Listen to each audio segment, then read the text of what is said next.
Hello beautiful souls. मैं वापस आ गई अपने चैनल पे आप लोगों का वेलकम करने और बहुत ही इंटरेस्टिंग चीज आप लोगों से फिर शेयर करने अबाउट रिकी। मैं Isha Pandey, reiki grand master from cosmic healer. आज मैं आपसे बात करती हूँ मैस्कुलिन एंड फेमिनाइन एनर्जी के बारे में। आप लोगों ने बहुत बारी मेरे वीडियोस देखे हैं और वीडियोस में मैंने बार बार मेंशन किया है शिव और शक्ति एनर्जी का, यिन एंड यांग एनर्जी का, जिसको हम divine masculine and divine feminine energy भी बोलते हैं। तो हम इसको रेकी के थ्रू कैसे बैलेंस कर सकते हैं और divine masculine and divine feminine energy होती क्या है, शिव और शक्ति होती क्या है। मैं अब आज आपको थोड़ा इसके बारे में बताना चाहती हूँ and I will tell you all the things in detail. So each person has both masculine and feminine energies within themselves, no matter what the gender or the sexual orientation of the person is. Neither energy body is more important nor superior to the other. Both are essential in living a balanced life. Usually, one form is more dominant than the other within a person. An energy imbalance is caused when one of these forms is too dominant, causing the other to be too minimal. हमारी body में feminine energy भी होती है और masculine energy भी होती है। इन दोनों एनर्जी को बैलेंस्ड करना बहुत ही इंपॉर्टेंट है अगर आपको बैलेंस लाइफ जीनी है।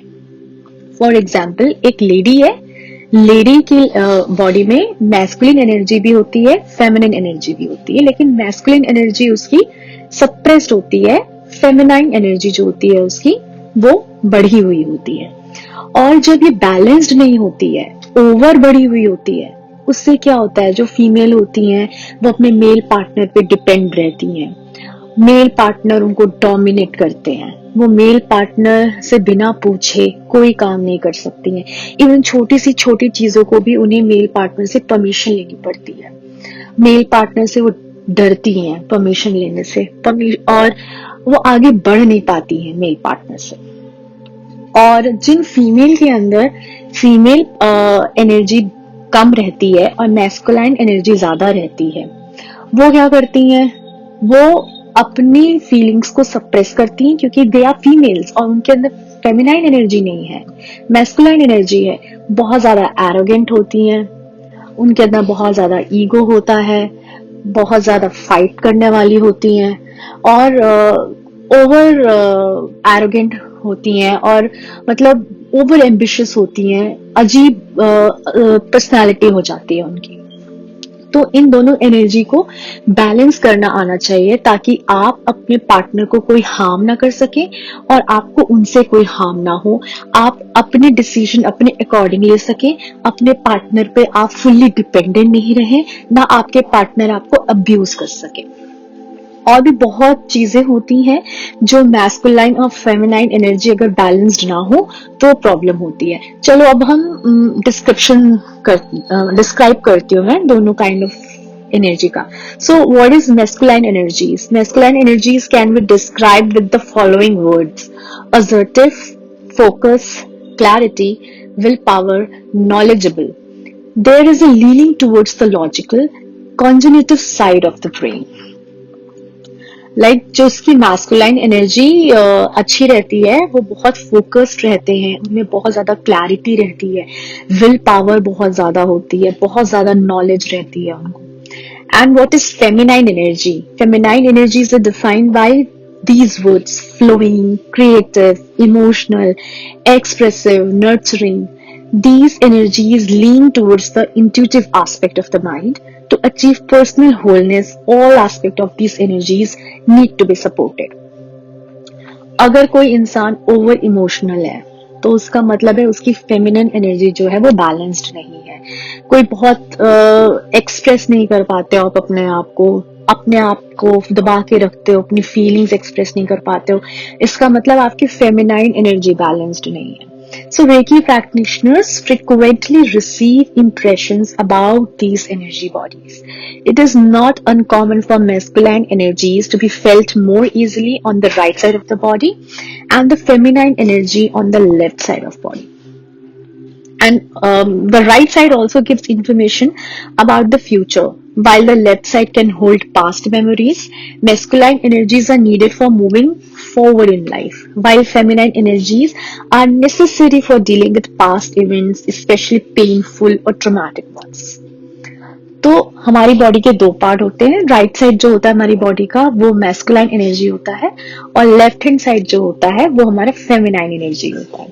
अगर आपकी बॉडी में बैलेंसिंग नहीं है एनर्जीज की, तो आपकी अगर फेमिनाइन एनर्जी इम्बैलेंस है तो आप अपने पास्ट ट्रॉमाज में रहते हो, अपने पास्ट इवेंट से आप निकल नहीं पाते हो. मान लीजिए अगर किसी का ब्रेकअप हो गया है और उसके अंदर फेमिनाइन एनर्जी जो है वो बैलेंस्ड नहीं है, चाहे वो मेल हो चाहे फीमेल हो, तो वो अपनी पास्ट कंडीशन से निकलना नहीं चाहेगा, वो उसी के अंदर फंसा रहना चाहेगा, वो सैडेस्ट हो जाएगा. मतलब उसको अपने पास्ट में ही रहने में ही सुकून मिलेगा, भले चाहे उसमें कितना ट्रॉमा हो, कितना स्ट्रेस हो.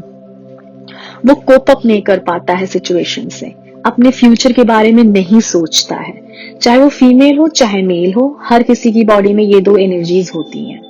तो ये इनका बैलेंस्ड होना बहुत ज्यादा जरूरी है. Sometime one form is too dominate for most of a lifetime. In some cultures, boys are socialized to be strongly masculine. They may be taught little. Boys don't cry or express any emotions. हमेशा लड़कों को कहा जाता है ना कि लड़कों को रोना नहीं चाहिए. तो इस तरह से बचपन से ही उनकी फेमिनाइन एनर्जी को सप्रेस कर दिया जाता है. तो जब लड़कों के अंदर फेमिनाइन एनर्जी सप्रेस हो जाती है तो उनमें एंगर इशू बहुत ज्यादा आ जाता है, बहुत ज्यादा एग्रेसिव हो जाते हैं, वो अपनी फीलिंग एक्सप्रेस नहीं कर पाती क्योंकि उनको तो बोला गया है कि रोना नहीं है लड़कों को. तो ये सारी चीजें होती हैं अगर ये दोनों एनर्जीज आपकी बैलेंस नहीं हो. Boys should think logically and are discouraged from the creative arts or other so-called feminine pursuits. मैंने एक बच्चे की मदर की काउंसलिंग की थी. अच्छा लड़का था वो, he was just 10 to 11 years old, और वो कथक सीखना चाहता था. वो कथक से बहुत ज्यादा फैसिनेटेड था, पर उसकी मदर उसकी फीलिंग सप्रेस कर रही थी कि जो कथक डांस है वो बेसिकली लेडीज के लिए है, जेंट्स को नहीं सीखना चाहिए. क्योंकि उसकी मदर को ऐसा लगता था कि उसका जो बेटा है वो कथक करते करते एकदम लड़कियों की तरह एक्शन करने लगेगा. तब मैंने उसकी मदर की काउंसलिंग की थी कि ऐसा नहीं है, कथक इज अ आर्ट, एक आर्ट है वो, तो उसको करने दीजिए. जरूरी नहीं है कि उसको करने से आपका बेटा एकदम लड़की की तरह हो जाएगा. बहुत ज्यादा काउंसलिंग करनी पड़ी थी, और अगर वो लेडी अपने इस बच्चे की ये विश सप्रेस कर देती ना तो फेमिनाइन एनर्जी उसके अंदर इम्बैलेंस हो जाती. तो इस तरीके की एनर्जीज को बैलेंस करना बहुत ज्यादा जरूरत है, बहुत ज्यादा जरूरी है. Although these perceptions are finally changing, girls have been discouraged from scientific, mathematical and other cognitive demanding fields in the past. लड़कियां जो हैं, कुछ लड़कियां जो हैं अपना करियर क्रिकेट में बनाना चाहती हैं, और मिसकंसेप्शन है कि क्रिकेट खाली मेल लोग खेलते हैं, फीमेल तो खेलती ही नहीं है, फीमेल सक्सेस ही नहीं हो पाएंगी अगर वो क्रिकेट खेलेंगी. तो इस तरीके से लड़कियों को इस चीज के लिए मना कर किया जाता है, जिसकी वजह से उनके अंदर डिवाइन मैस्कुलिन की जो एनर्जी है वो इम्बैलेंस्ड रहती है.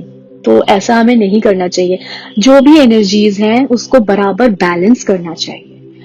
और बहुत बारी मैंने ऐसा सुना है कि जो टीचिंग प्रोफेशन है वो सिर्फ लड़कियों के लिए अच्छा है, लड़कों को तो इंजीनियर बनना चाहिए, डॉक्टर बनना चाहिए. तो इस तरीके से अगर हम अपने स्टार्टिंग में ही अपना माइंडसेट ऐसे रखेंगे तो हम अपने बॉडी के अंदर दोनों एनर्जी को बैलेंस नहीं कर पाएंगे. So many times my clients are dealing with messages they received as a child, whether it to be from a parent, grandparent or general media. उन्हें बचपन से ही डिस्करेज किया जाता है कुछ ऐसी फील्ड जो रिस्पेक्टिवली डिसाइडेड है कि ये बॉयज करेंगे और इस फील्ड को लेडीज ही करेंगी.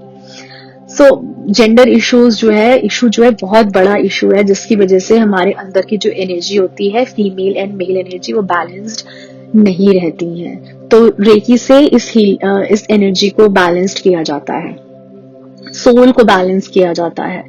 और जब ये एनर्जी आपकी बैलेंस्ड हो जाती है तब आपको गॉड के साथ वननेस मिलती है। और यिन एंड यांग एनर्जी का बैलेंस्ड होना बहुत ज्यादा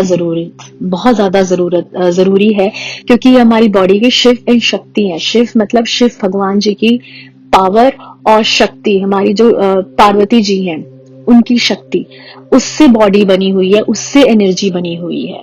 तो जैसे शिव जी पार्वती जी के बिना अधूरे हैं, शक्ति के बिना अधूरे हैं, वैसे ही हमारी बॉडी में अगर मेल मैस्कुलिन एनर्जी बैलेंस्ड नहीं है, फीमेल एनर्जी बैलेंस्ड नहीं है, तो हमारी बॉडी की सारी एनर्जीज जो है वो एकदम टैंगल्ड रहेंगी। आप अपना कोई भी डिसीजन जो है वो माइंड से नहीं ले सकते हैं, अच्छा सही डिसीजन नहीं ले सकते हैं।